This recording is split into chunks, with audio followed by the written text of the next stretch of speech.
Super Radio DZBB Bantay Bagyo.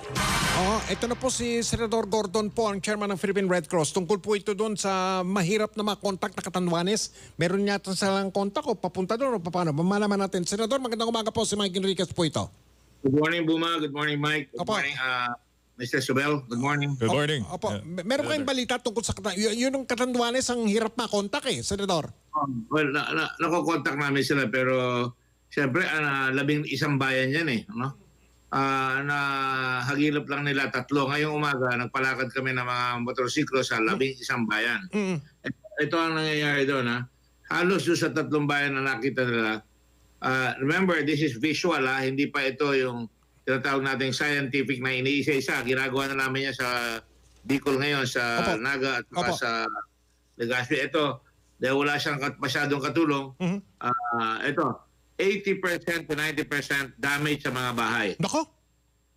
Visual excuse me, Senador. Buong Catanduanes ito, 80 hanggang 90.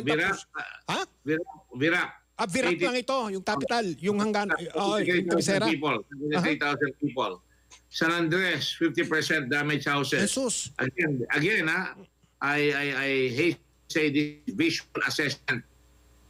Pagka wala pa yung mga tao na talagang specialista dyan, kung ano nakita mo, sabihin mo, sa Bato, 80% damaged houses. Mamaya 9 o'clock to 10 o'clock, magre-report na lahat yung mga talagang medyo systematic na yung mga pictures pa, mapadala, no? Alright, now, ang ating mga situation dyan, walang gasolinahan na bukas, nasira lahat. Supermarket ng Virac, totally damaged. Alright? Yung mga dugo namin sa blood bank, tinransfer muna namin sa Catanduanes doctor. Sa mga hospital, Immaculate Heart of Mary, no room available.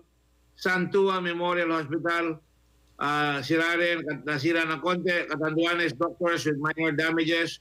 At saka Eastern Medical Center, yung emergency room lang ang available at limited. Nasa lobby yung emergency room ngayon doon.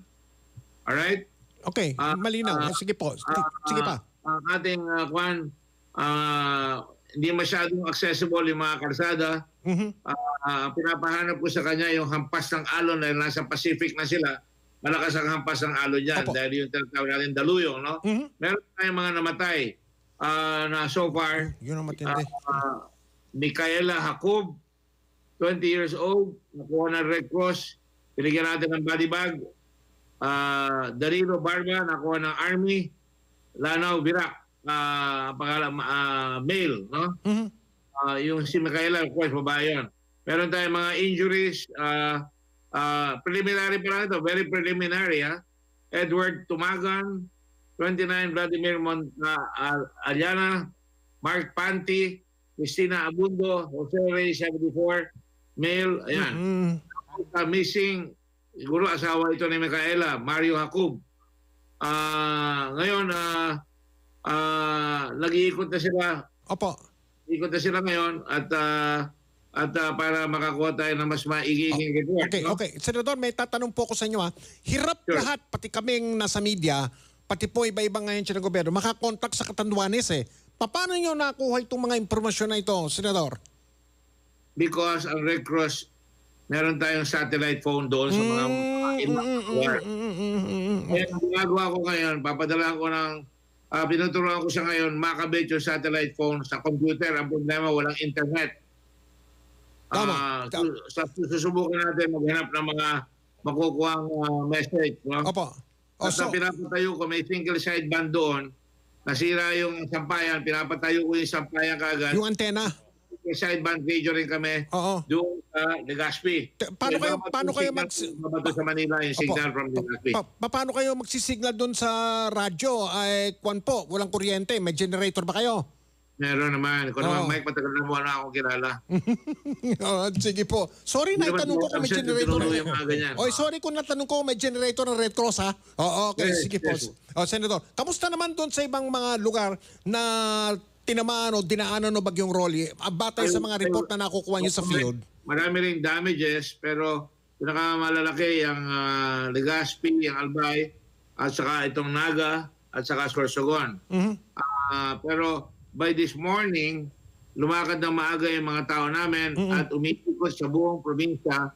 Marami sila para magbilang ng mga bahay na nasira. Bahay muna kasi Apa. kailangan laman natin kung ano kailangan. Meron na tayong tarpaulin na papunta roon. Malaking tarpaulin. Opo. Nasa Camp Allen yan ngayon, nasa Port Allen. Saan yun? Galing sa warehouse namin.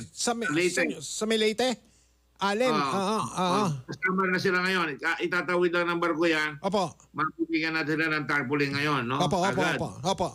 Yero. Papadala tayo ng yero. Opo. Yung muna inuuna ko dahil siyempre umuulan. May mga bata, may mga matatanda. Magkakasakit talo yan. No?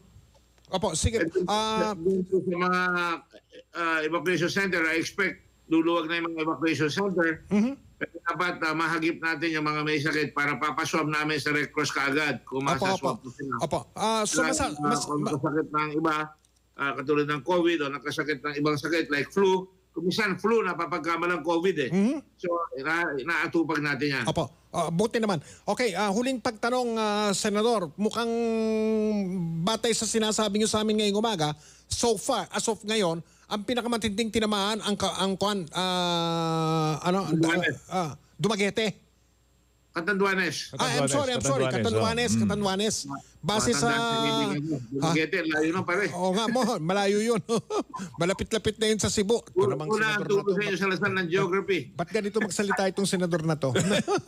Sige, senador. So, yung dahil po... Mahal lang kita, partner. Opo. So, yun ang mga pinakamatinding tinamaan. Ito ang sabi sa akin ng tao ko doon, yung chartered investigator. Catanduanes, opo. Pangalan natin, no, si Raymond Reginaldo, no? Alam mo, hirap na siya, no? Dahil tatlo lang sila doon.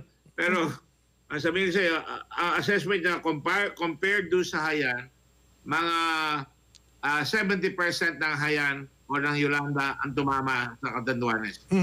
Oh my. Kaya, yan so far sa nakita niyan tatlong bayan. Opo. I hope and pray na hindi sila tinamaan ng mga daluyong doon sa ibang bayan. Opo. Senador, pahabol na tanong, accessible ba? Drowning eh. Yung mga namatay, drowning eh. Accessible ba ang Catanduanes? I mean, pwede ba sila marating ng tulong dyan? May mga nakamotor, yung mga pinadala daw ni senador, mga nakamotor eh. Oo. Magpapadala na kami ngayon. Lumakad na kagabi yung mga tutulong sa kanya. Maglalagay kami ng bagong team doon na marami. At maglalagay tayo ng mga headquarters sa Red Cross na bago dahil tinamaan rin yung Red Cross namin, headquarters. At papunta na yung gasolina at saka langis. At saka generator diesel. Opo. Alam nyo, Senador, yung sinasabi yung kakulangan ng gasolina, ng langis, kuryente, gano'n, hainan eh. Yolanda eh. Doon sa Tacloban eh. Oo, Senador. Kung natatandaan ninyo. Hainan sa China yun. Hainan. Lugar pala yun sa China. Wala. Pagkausap ko, tinista, nawawala ako sa tamang pag-iisip. Pasensya na kayo, nakakahawa kayo eh. So, Hainan, yung Yolanda. Yolanda eh. Sige. Sa mga kapit, Levity, nagpapatawa lang ako dahil marami siyempre nahihirapan. Opo. Kailangan konting patawa tayo. Psychosocial support. Kailangan.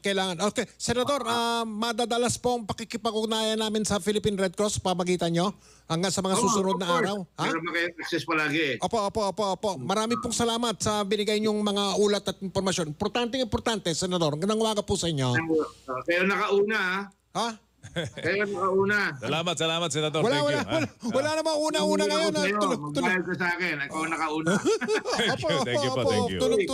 Tulong. Salamat, Senador. Nabigyan namin ng award si Joey dati sa DCWB partner namin rin kayo. Yes, thank you, sir. Thank you po. Sige po, Senador.